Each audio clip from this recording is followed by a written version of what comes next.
Good evening, good evening, good evening. Welcome to another episode of Food for Thought with Crown Royal. How's everybody doing out there tonight? Hopefully well. I'm coming to you live from Plug Studios.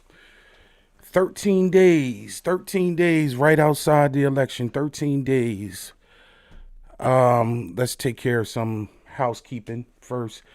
Love, share this with everybody on every kind of platform. If you're interested in learning something, I actually changed the subject matter from the original topic that I wanted to discuss tonight because we are 13 days out of the probably the most crucial election in our lifetime. So I wanted to go over certain things that I feel as though is really valid. At this point, seriously, if you haven't voted already, because as we speak, 36 million people around the country has already voted. If you don't have your plan on how you're going to vote, or you don't know who you're going to vote for, you shit out of luck, because you should know by now. But if you still teetering, if somebody's still teetering, you try to figure out if you're going to get up and get out or not go at all. I'm here to actually try to tell you reasons why you need to get up and get out there and get a plan. Democracy is on the ballot.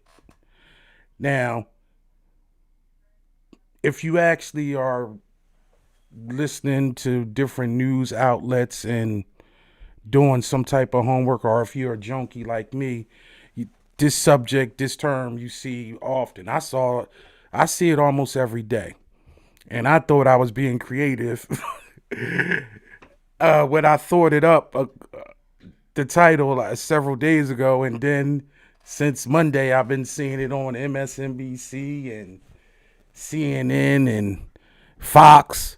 And former President Obama actually said it today in a speech in Philadelphia that democracy is on the ballot. So it kind of took away my shine. But that's cool. That just means great minds think alike, and we are on the same page because we know how serious this thing is. And it is serious. There's no If anybody has watched any of my shows, I know I can be a little bit animated sometimes, but I would say, and hopefully everybody else understands, that I'm not here for hyperbole. I'm not here for over the top. When I say something is vital, I mean that. And maybe you don't actually know how vital it is, but I'm going to try to push the point to you tonight. George Santayana once said that if you don't know your history, you deem to repeat it. And I know it's at this point because that was way back in the 19th century. It's kind of like a cliche. But sometimes when things are actually a cliche and they actually stand the test of time, is because they ultimately actually come true. Everything is cyclical in life, and especially in politics. Normally, what happens is if a party is actually in place for 8 years, usually the next party takes over for the next 4 years because people always want to change. The same thing with a president is actually in power and they have all chambers of the Senate and the Congress of the same party. Usually during the midterms elections, it flips because it gives some type of balance. Those were the days of old. This day we living in today, right now in 2020, let's think about it. 2020 has been rough with everything that's going on. This is a year of the ages. Coronavirus, over 200,000 souls lost, a lot of people unemployed, a lot of people facing eviction. The economy has been tanking. And then on top of that, we're dealing with a crazy election that can just go anywhere. And not even to mention all the social injustice and unrest. But it's been times like this before in America. And I want to actually compare two times together, where we at right now to somewhere in the past. 150 some odd years ago, we had a transitional president named Abraham Lincoln. 12 years ago, we had a transitional president named Barack Obama. Now, you may say, how can we compare the two? Well, because let me start with Abraham Lincoln. We know Abraham Lincoln freed the slaves, and it was all based on a civil war. But what a lot of people don't know is a lot of times when you have a transitional figure, what follows them actually tries to counteract a lot of things that they actually accomplish. Now, in this case, Abraham Lincoln had picked Andrew Johnson for to be his vice president. Johnson wasn't his vice president the first term, but he picked him in the second term because he was a Southern Democrat and one of the only Southern Democrats that was in Congress that didn't actually talk about separation and go with the Confederacy. So what Lincoln did was he brought Johnson on board, who, even though he was in a different party, he was a Democrat and Lincoln was a Republican, he brought him on to try to heal the nation. Sounds familiar? So even though in a lot of cases they divided on their ideologies, it was the fact that whereas though he was trying to reach out to the South and try to bring everybody back together right after the Civil War.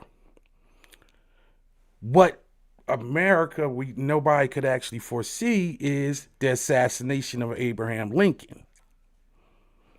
Now, little tidbit on that situation. A lot we know about the assassination, John Wilkes Booth killing him and shooting him in the theater, but a lot of people don't know that was a hit job. It wasn't just Abraham Lincoln that was supposed to be assassinated. John Wilkes Booth and his co-conspirators were set up to actually kill everybody in the line of succession because they were loyal to the Confederacy. They were supposed to kill Lincoln, Johnson, the Secretary of State, the Secretary of War, and this was all set up, and everybody had their own leg or their position to do. The only one that was successful was Booth. So Johnson now becomes president. Now this changes the course of history totally because, for one, Johnson, even though he didn't fight for the Confederacy and wanted the Union, he still was a racist. He was a slave owner, but he gave up his slaves in order to run on the ticket with Lincoln, and only because he hated the slave owners more than he hated slaves, because he was brought up poor. So when he took office, he counteracted a lot of things that were supposed to happen. For one, he took away all the 40 acres and the mule. He took all the actual 40 acres and a mule that was supposed to be sent into these former slaves. That was actually, which I spoke in my other show. Also, he was real chummy with the Confederacy. He actually pardoned all the Confederate generals that were actually traitors. Sound familiar? Something today. Chummy with racists, white supremacists. In all actuality, because of Johnson, the Ku Klux Klan was actually created. And he was the first president in history to actually be impeached because He tried to subsede everything what the Congress. He tried to bring the Confederate States back in to power with the Union without any type of reconstruction. We only could thank Johnson for one thing. Because he was so racist and because he went against the Congress so much, they actually created the 14th Amendment that basically gave black men the right to vote, and said nobody could be discriminated against. We can thank Johnson for that. And the only reason why he did get impeached, but he didn't get removed because it passed by one vote, and supposedly he paid off the senators to actually vote to keep him in office, but he never got a second term. He didn't even get nominated for a second term. Ulysses S. Grant was nominated by the Democrats. I bring up Johnson only because sometimes it's a different situation because he took over because of Lincoln's death, but he was totally opposite. Now let's go to the Obama situation. Because of Obama in the 8 years, we got Donald Trump. And I can honestly say that because a lot of people, it was reactionary to the first black president of the United States. And at this point right now today, I would say, well, look at it. We are 1,370 days under siege by a failed casino owner. I'm going to tell you this: democracy is on the ballot. Freedom is on the ballot. You have 13 days left to decide if you want this country to look like it did before the 1370 days of Trump. And I usually wouldn't come on here and I don't like to spit my own personal opinion because you know what? Everybody has the right to vote, even though they try to suppress the shit from us. But I don't ever try to say I tell people to vote. I'm not going to tell you who to vote for. But ultimately, if you don't actually rescind the application of the current person that's occupying the people's place, the people's house, you are in some deep shit because you can't go 4 more years with this. We won't resemble anything. Look at where we at in 3 years. In just 3 years of this. It's a lot of things that may be irreconcilable for a lot of times, especially when it comes to the Supreme Court and all the district judges that's around the country right now that got lifetime appointments through this administration. We can't change that. That's done. That's laws. But we can't bow down to fascism. And I'm telling you, in all actuality, that's where we at this point. And y'all probably saying fascism. Fascism is a far right political thoughts of where as though it's all based on nationalism and it's just almost like a autocrat, whereas though it's like one ruler. And you probably sitting there and saying, not in America. Yeah, in America. I'm gonna compare it to it because some time ago in the early 19th century, we had Germany. Germany was a free democratic country just like America. And then this guy named Hitler came around, and in just a matter of 2 different acts that set in place. One was the Free Reich Act, and then after that, just a couple days ago later, it was the Enabling Act in 1933. These acts actually, the first one put all civil liberties and everybody's free single thought and freedoms were now on hold and taken away. And then by the Enabling Act, it actually put the Third Reich government in power. So basically, Hitler and the German government transformed to just a dictatorship in a matter of a small amount of time. In just a matter of a few years, it led up to that. And what happened was because of the takeover came just like what you see here right now. How's it first start? It starts with the media. How much? Why? Because the media gets your message out.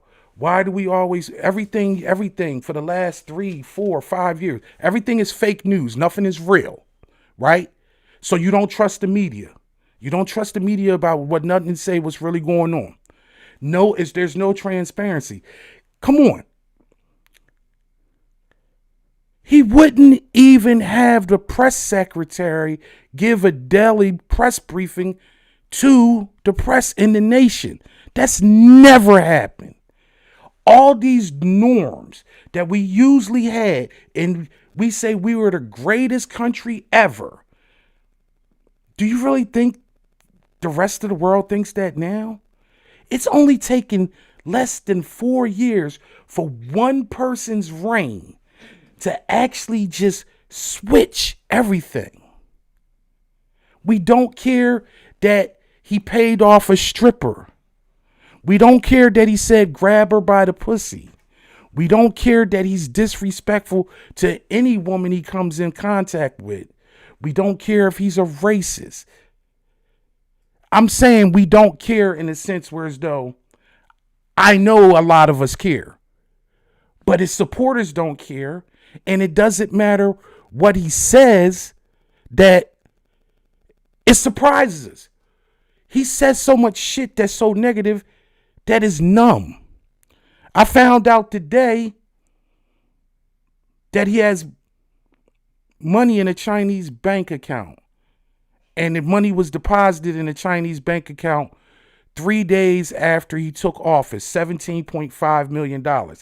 3 days after he took office. And he actually took $15 million in cash from that account. And they found out that $17.5 million was the most money deposited in that account over 5 years combined. But that money got there 3 days after he took office. And guess what? We numb to it. Democracy is on the ballot. I'm afraid if everybody don't actually see that you have to get out there and actually exercise your right and get this fool out of office. And I'm not just talking him. Me, myself, I'm into this thing. But now I will hope that a lot of us see over this past year, 2020, that a lot of us has woken up our eyes and seen that we have to make a difference in our community. And the only way you can do it is by actually putting yourself in a position to vote down ballot, pay attention to your local elections. Here in Delaware, we have a whole slew of things that is on the ballot this year. We had not only just the president, we have the governor, lieutenant governor, and we have a senator. And not even to mention, we have a lot of state in our different districts, state senators that we have up. And these are things that's very important. Not even to mention, commissioners, the levy court. It's a whole bunch of things that like you really need to be educated on to see how it actually affects you. Where do you want us to look like in 2021? What is it that you want? What is going to be best for the society as a whole? And this is to Republicans, Independents, Democrats, period. America is at a crossroads. And if we don't see from the deaths of all these people with coronavirus, and not actually having any type of structural plan. Just today, 39 states in the DC is have it's been a third wave, and I don't even know why we're talking about a third wave, because I'm thinking it's the same wave it's always been. We did have some, I think it's just been popping up in different sections of the country, but now 39 states, including the state of Delaware that I live in, and DC, have double digit positives in the last 2 weeks. At the same time, the government, our government, is sitting on $9 billion that was set aside in the CARES Act that was passed in March for testing. So the states are still struggling on trying to get testings and fast, rapid testings and things of that nature, when the government is sitting on $9 billion of that is supposed to be for aid for testing, and they haven't handed it out. Because why? More testing, the more positives. This is insulting. You should be insulted. How are you a superpower? How are you supposed to be the greatest nation in the world, and you can't even test your people, or you can't even make sure your people are safe? You know, the post office wanted to send every person in America several masks. They had it all ready to go. Whoever they send their mail to, they were going to send several masks to every household. This administration stopped that.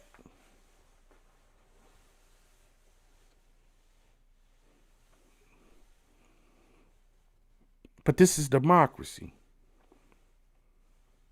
Some of them don't think it's a democracy anymore.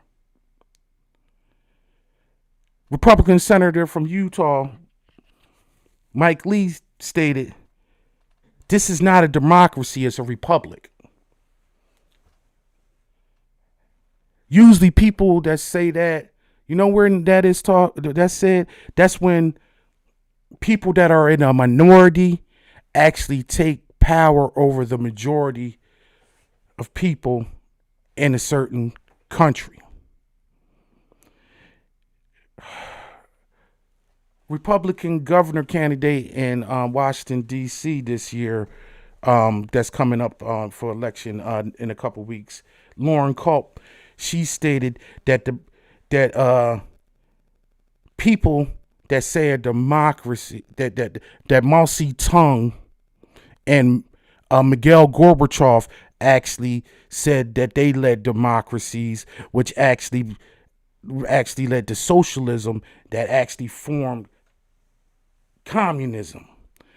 They're basically trying to say that if you are for democracy and you are for everybody having the right to vote and everybody having a say in society, that you're basically a socialist. This is their mentality. I don't make this shit up.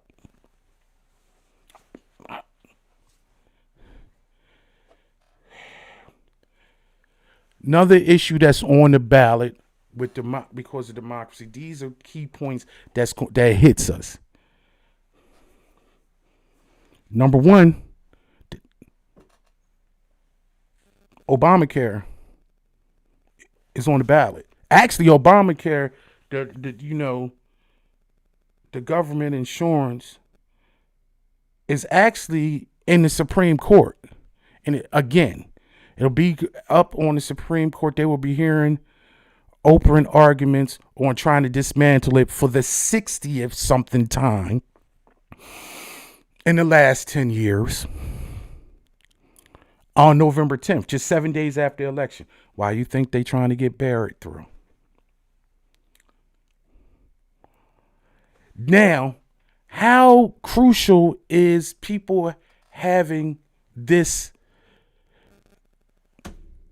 People it's 20 million people on it, and I could attest this. At one point, I was on Obamacare at one point over these last 10 years, and I'm going to tell you, it was a great option for me because of my previous. I have high blood pressure. I have diabetes. I take 7 pills a day to stay alive without actually at the point where though I had an insurance lapse by switching to another job, and it took 90 days, or then I needed it, and it kept me alive. And I'm pretty sure it's very positive for a lot of other people that didn't have any other options. That's just one thing that this is something that we need to look forward to try to keep. Another thing is gerrymandering. And I'm going to kind of go deep on certain things. Like with gerrymandering. Now gerrymandering is actually when they cut up your district, and it actually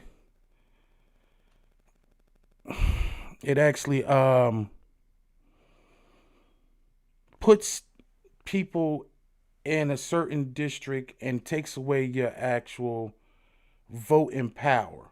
And a lot of states that's covered by Republicans, they tend to put a lot of African American votes and combine them into um, higher Republican districts. So whereas, like for instance, in North Carolina A&T, which is a historically black college, and you have in the area around North Carolina A&T is a very high black population, but it's actually sitting in two Republican districts. They split it, so whereas though the black people's vote is basically neutralized.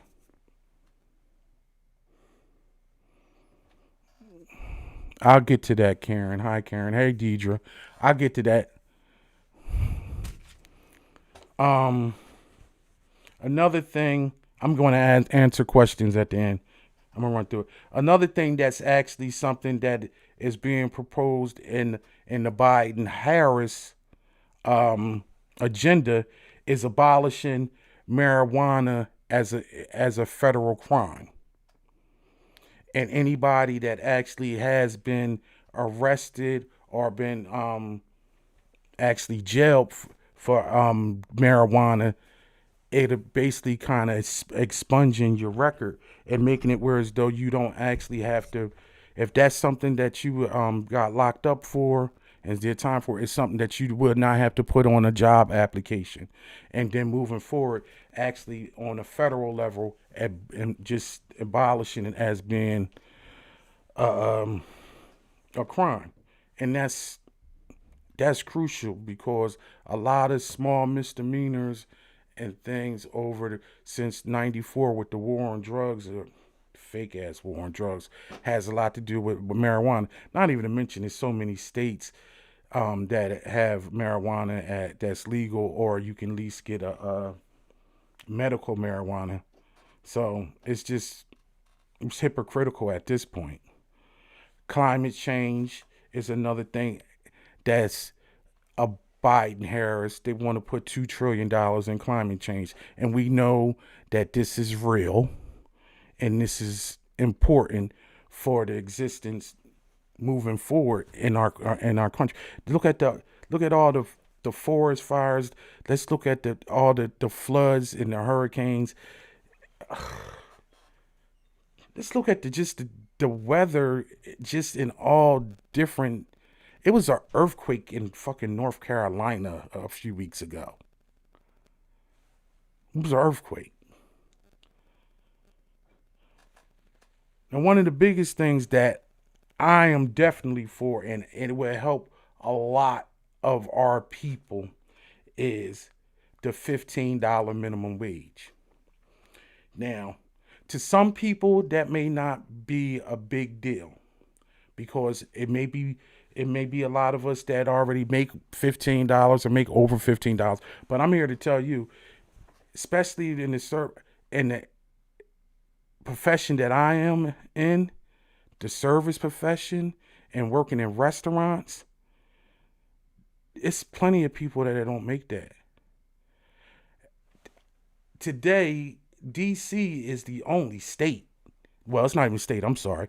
DC is the only territory that has a $15 minimum wage. California, 12, Arizona, 12.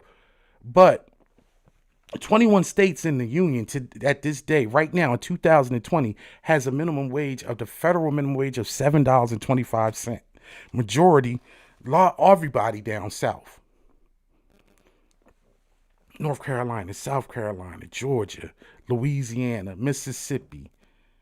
Can you imagine?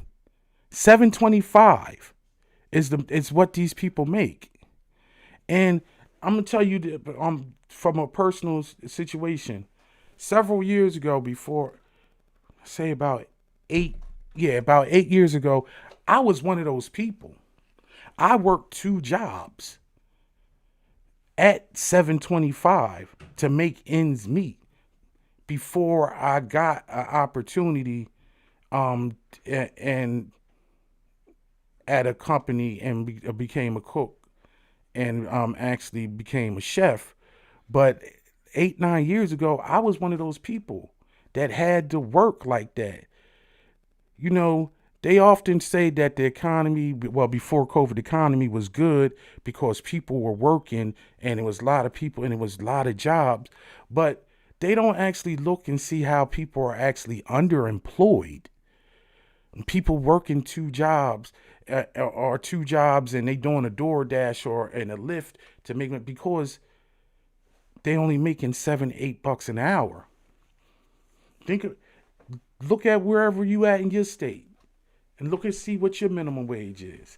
And this is all about empathy, people, because yeah, I have roles above that now, but it's a lot of people that's living below the poverty rate. It's over 38.1 million people right now. Right now, in the last statistics before the pandemic, this was before the pandemic, that was living underneath the poverty line. The poverty line is basically $16,000 a year, a little over $16,000 a year. Basically, you're making $33 a day. Can you imagine? This may not be you, but this could be you. What they say, by the grace of God could go I. Basically, somebody's Karen, you would know that, right? By the grace of God to go I, because you that's that biblical shit. Basically meaning without divine intervention, this could have been me. And I think a lot of times when it comes to the minimum wage and actually when we talk about finances in general, we have to actually stop using the capitalistic thought pattern of, well, I'm doing good, so that's all that matters. Because guess what? The weakest link, we only as strong as our weakest link. And I'm talking about we when I talk about black people as a community as a whole. So, especially because a lot of us, a majority of us work in the service industry. We do the cooking, we do the cleaning, we do the security, we work in the hotels, the restaurants, the golf club, and things like that. When you have a minimum wage, that's larger than you are basically propelling people into being somewhat close to a minimum wage. I'm sorry, into the middle class. Close to it. Only close to it. Because $15 an hour on full time, it gets to about $31,000 a year. But compared to making $15,000, you doubling your money. And then what happens when if that comes fruition? You got less people. You got more people put into the system because They paying more taxes because they're making more money. So whereas though the tax base in that community goes up, so what happens? You have better schooling, you have better services in your community because crime goes down. Why? Because people have jobs and they're making a better wage, so they're not trying to bust nobody over the head. They're not trying to take anything.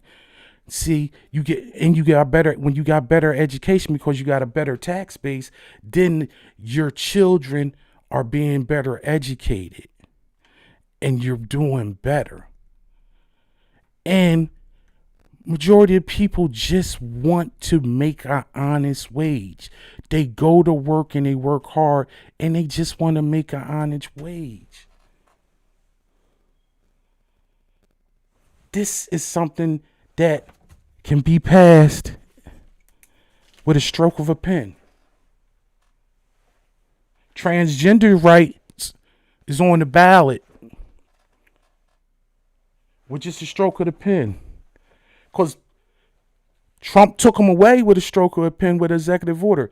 Just Biden could do the same thing and get transgenders right back into the military with a stroke of a pen. Our immigration laws can be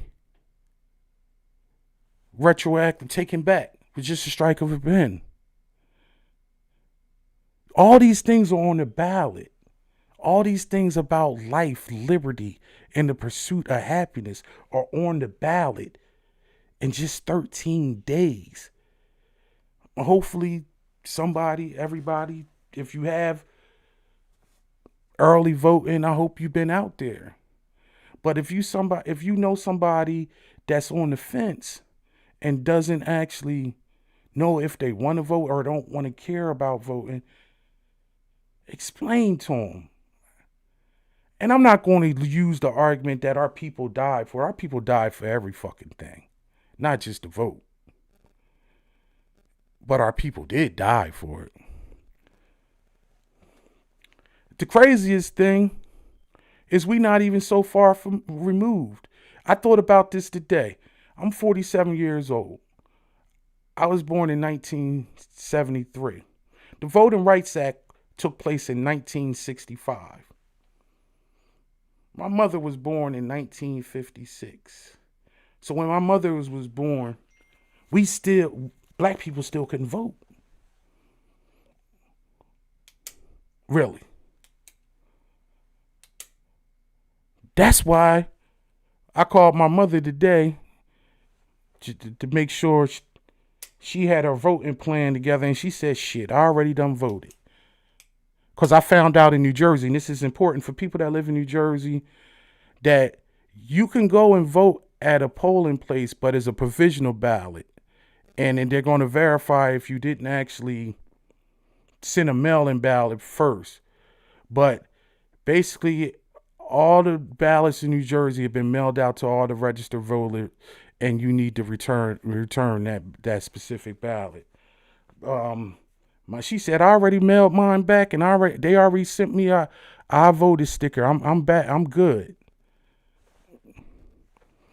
That's reliable. That's that black women, because you know black women go and vote. She said I'm already. Same different in Pennsylvania, because we do that. We in the same like area, this tri-state area. If you sending back your ballot in Pennsylvania, make sure when you fill out your ballot, you put it inside that little small translucent secrecy ballot first, and then put it in your big envelope, and then sign it. If you don't put it in that little envelope first and you mail it off, it's invalid. I'm just giving everybody a little bit of keys to look at it, only because it's a lot of misinformation going out there about the vote. I would tell you the Senate Intelligence report from the 2016 election basically stated that African Americans was the main target of misinformation online by Russian bots and by fake actors on Facebook and all social media. It's always plenty of things that they're trying to do to actually send you to the wrong precinct, or have say something's closed or this, that, and other, or you have to do this. The only true way you need to know about what you got to do in your specific area, you can just go to ivote.org and look up your specific state and figure out where you need to go, and what you need, the procedures is if you do have a mail-in ballot, to be the safe thing to do. Don't listen to anybody, or anything like that. Do your homework yourself. I know here in Delaware, we really, unless you got requested a ballot, there is no really early voting. So me, my voting place is 2 blocks away from my house. I'm making a day. I'm making a day of it. It's going to be a beautiful day for me because it's going to be the first election that all three of my sons are going to be able to vote. So I'm doing my part. Whereas though, for me, my next generation, we going to go put our mask on and we going to go all vote together as a family. That's my contribution to black men voting. Now, question Karen brought up: what do I think about black people who vote for Trump? It's about seven. I don't. I think most of the time, black people that vote for a Republican, they have their own. They vote their pocketbooks. They doing a little bit well, and they vote their tax bracket. Some other ones that voted is because they like that he's ignorant. They like his macho, manly thing, and they projectly. And let's be honest, it's a lot of men, and specifically a lot of black men, that have issues with women and don't know how to talk to them or treat them. But when you talk about somebody like who's that, 50 Cent, saying he's going to vote for Trump or whatever like that because he wants about his tax bracket. Anybody that would vote for anybody, in my ideal, that is a member of the Republican Party and looks like me, that's because of their personal gain. Because how can you actually vote or back a candidate that's based on just putting your people's vote to the side and suppressing your people's vote? That's a person. And also, Karen, I got to look at it like this. Everybody wasn't brought up like you or me and didn't come from our certain communities. So it's some people that's brought up and they are just Republicans, or because they're conservatives. It's a lot of people in the black community that's just conservative in general.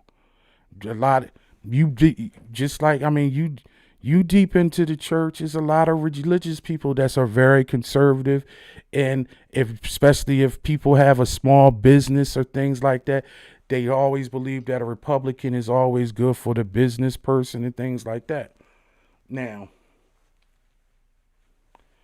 at this point with this dude, you about self and you don't care about your people, straight up. Somebody else can give me, if it's a supporter of him and say that you're not just worrying about yourself and you don't think about your people as a whole, with him being actually a white supremacist, and all his policies is basically degrade and taken away from your community, you about self. You on that capitalism shit. You don't care about your people. And I will argue that with anybody. I can have a discussion with a person about being a Republican because it's a true Republican with the tenets of being maybe physically or socially conservative. Well, I can't get with social conservatism, but being fiscally conservative and things of that nature. Now, we can have that conversation. I'm totally disagree with you, but they are valid points. But for this dude, he ain't got no plan for shit. So I can't respect no black person that votes for him. But they had that right.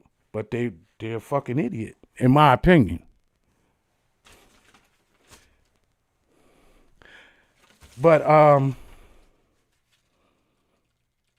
those are just main things that hit home directly to the black community. Gerrymandering, the ACL, but basically Obamacare, legalization, possible legalization of marijuana and getting throwing out marijuana cases and expunging, climate change, and the minimum wage. He's all about the rich and not anyone else, not the poor. Well, see, this is the whole misconception that I can answer that. People always think that they can be rich, especially poor white people. They think they can actually be Trump. And the truth of the matter is, let me explain something to everybody. That I'm gonna hit y'all on some game if y'all don't actually know. All right, the tax increase that if you seen these little commercials when he said talk about Biden, so always talked about, oh no, I'm going to raise it. I'm not. Your taxes ain't going down; they're going up. He was talking about corporations, and he was taking the corporations tax rate from 10 back to 28. Before getting rid of all the Trump tax cuts. By pushing it back to 28, that's going to pay for the $2 trillion with the millions of jobs for the green the climate change deal. But he was also, if you make more than $400,000 a year, those people's taxes are going up. Let me explain something to you. Less than 1% of America makes over $400,000 a year. If you know somebody personally that makes more than $400,000 a year, or if you are a person that's watching right now and you're making more than $400,000 a year, God bless you. You are on the top 1%. Because literally 1% of the nation makes over $350,000 a year. So it's less. So these are all fallacies that stop worrying about a tax bracket that you don't belong to. And I think that's what a lot of people have a problem with, especially with living in this capitalist society. We always have the belief that if we don't make this one day, at this point, one day we were. So I want the shit to be low. So when I get there, my taxes is going to be low. But you're probably never going to get there. So why do you give a shit?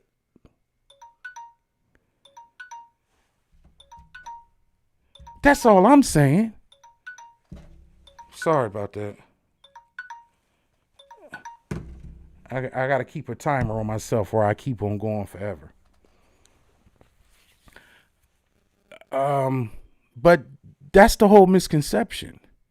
Let's worry about things that actually comes to us, that concerns us. I don't give a fuck about a $400,000 tax hike to people. The only reason why I care about that is because that tax revenue is actually going to be put back in some communities and actually help some social plans. I'm worried about a minimum wage for our people. For working people. I'm worried about the Obamacare still being there, especially in the pandemic, because a lot of people is out of work. And they don't, and a lot of jobs aren't covering people's insurance anymore. These are all real issues. I don't need to deal with the cosmetic ones. Cosmetically, we already screwed up in a lot of cases. Let's deal with the real stuff. Now, with that said, that's going to be my soapbox for the night. I appreciate everybody. Deidre, as always, you always have something good to add. Karen, thanks for the questions. 13 days out. If you didn't go already or you don't have a plan, get your plan together. On a lighter note, tomorrow, you'll get double decker or double deuce of me. Behind closed doors will be back tomorrow with my beautiful co-host Latoya Growth. We've been on hiatus for the last 6, 8 weeks or whatever. I don't even know. I've been doing this, so I ain't been on hiatus. But if you are a fan of some having nice little conversations about relationships and how they go and different things that we discuss about people that we don't discuss in front of everybody, we talk about behind closed doors and how when people actually get real. It's a fun show. It's totally different from the atmosphere that I do right here. I am generally really not serious at all. And actually tomorrow's topic is going to be interesting because it's going to be it's not me, it's you. And we talk about moving, deciding to leave a relationship and moving on when it's not you, it's not me, it's you. It's going to be very interesting because a lot of people often think when somebody leaves them or want to break up, they want to be with somebody else. We're going to look at it as whereas though I don't want anybody else. I just don't want to be with you. And how do you handle that? I'm saying it's true. So tune in tomorrow at 8 o'clock for that. It should be fun and recurring every Thursday.